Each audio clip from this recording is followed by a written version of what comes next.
গৌৰৱ গগৈৰ অহংকাৰৰ কাৰণে 5খন আসনতে আজি বিজেপি অসমত জিকি গ'ল। কংগ্ৰেছৰ এই অহংকাৰৰ কাৰণে কংগ্ৰেছৰ এই ভিত্তিহীন যিটো স্থিতি ল'লে তেওঁলোকে, সেই স্থিতিটো লোৱাৰ কাৰণেই আজি অসমত বিজেপিয়ে অগ্ৰগতি লাভ কৰিছে।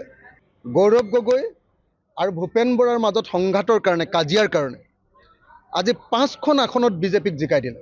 গতিকে ইয়াৰ পৰা আমি শিক্ষা এটাই ল'ব লাগিব যে 2026 চনত আমি আকৌ একলগ হ'ব লাগিব। আমি ভাবিছিলোঁ, আমি আশা কৰিছিলোঁ যে আমি বিৰোধী ঐক্যমঞ্চই অসম সন্মিলিত মৰ্চাই যদি একেলগে নিৰ্বাচন খেলিলোহেঁতেন, তেতিয়াহ'লে আমি 4টা বিধানসভা সমষ্টিত জিকিব পৰা অৱস্থাত আছিলোঁ। তো বিৰোধী ঐক্যমঞ্চই সেই 4টা বিধানসভা সমষ্টিত আমি জিকিব পাৰিলোহেঁতেন, কিন্তু কংগ্ৰেছে তাতকৈ বেছি ভাল কৰিম বুলি ভাবি 5টা সমষ্টিত জিকিব পাৰিম বুলি ভাবি তেওঁলোকে বিৰোধী ঐক্যমঞ্চ ভাঙি দিছিলে। এতিয়া কিন্তু দেখিছোঁ যে কংগ্ৰেছে ফলাফল ভাল কৰিব পৰা নাই। দুৰ্ভাগ্যৰ কথা যে কংগ্ৰেছৰ এই অহংকাৰৰ কাৰণে, কংগ্ৰেছৰ এই ভিত্তিহীন যিটো স্থিতি ল'লে তেওঁলোকে, সেই স্থিতিটো লোৱাৰ কাৰণেই আজি অসমত বিজেপিয়ে অগ্ৰগতি লাভ কৰিছে। মই বাৰম্বাৰ কৈ আহিছোঁ যে ভাৰতবৰ্ষৰ য'তেই বিজেপিৰ বিৰুদ্ধে বিৰোধী পক্ষই ঐক্যবদ্ধভাৱে জিকিছে, ইলেকশ্যন খেলিছে, তাতেই বিৰোধী জিকিছে, আৰু য'তেই কংগ্ৰেছে অকলে বিজেপিৰ বিৰুদ্ধে ইলেকশ্যন খেলিছে, তাতেই সদায় বিজেপি জিকিছে। আজি অসমৰ ক্ষেত্ৰতো সেই একে ৰিজাল্ট আহিছে। এইটো বৰ দুৰ্ভাগ্যজনক ঘটনা। বেয়া খবৰ চাৰিওফালৰ পৰা আহি আছে। যদিও এতিয়ালৈকে আমি চামগুৰিৰ ৰিজাল্ট পোৱা নাই, কিন্তু তাতো দেখা গৈছে যে ট্ৰেণ্ডটো বৰ ভাল হৈ থকা নাই, পৰিস্থিতি বিষম পৰ্যায়লৈ গুচি গৈছে। কংগ্ৰেছে তেওঁলোকৰ ভিতৰুৱা সংঘাতৰ কাৰণে, গৌৰৱ গগৈ আৰু ভূপেন বৰাৰ মাজত সংঘাতৰ কাৰণে, কাজিয়াৰ কাৰণে আজি 5খন আসনত বিজেপিক জিকাই দিলে। আজি গৌৰৱ গগৈৰ অহংকাৰৰ কাৰণে 5খন আসনতে আজি বিজেপি অসমত জিকি গ'ল। গতিকে ইয়াৰ পৰা আমি শিক্ষা এটাই ল'ব লাগিব যে 2026 চনত আমি আকৌ একলগ হ'ব লাগিব। বিজেপিয়ে হৰুৱাবৰ হ'লে আমি আটাইবিলাক ঐক্যবদ্ধ হ'ব লাগিব, আৰু কংগ্ৰেছে তেওঁলোকৰ অহংকাৰ ত্যাগ কৰিব লাগিব।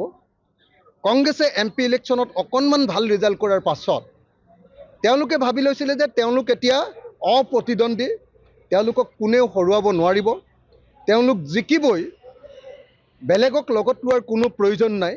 সেইবুলি যিটো কংগ্ৰেছে ধাৰণা কৰি ল'ব খুজিছিলে, সেই ধাৰণাটো যে ভুল, আজিৰ ৰিজাল্টে তাকেই প্ৰমাণ কৰিলে।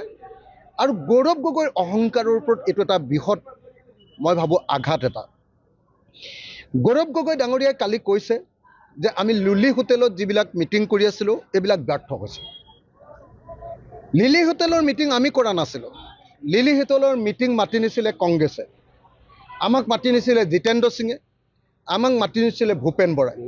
মই গৌৰৱ গগৈক সুধিব খুজিছোঁ যে সঁচাকৈ জিতেন্দ্ৰ সিং ডাঙৰীয়া আৰু ভূপেন বৰা ডাঙৰীয়াই যি বিৰোধীৰ ঐক্যমঞ্চৰ মিটিং পাতিছে, তাত গৌৰৱ গগৈৰ সঁচাকৈ সমৰ্থন নাই নেকি? নাম্বাৰ 1।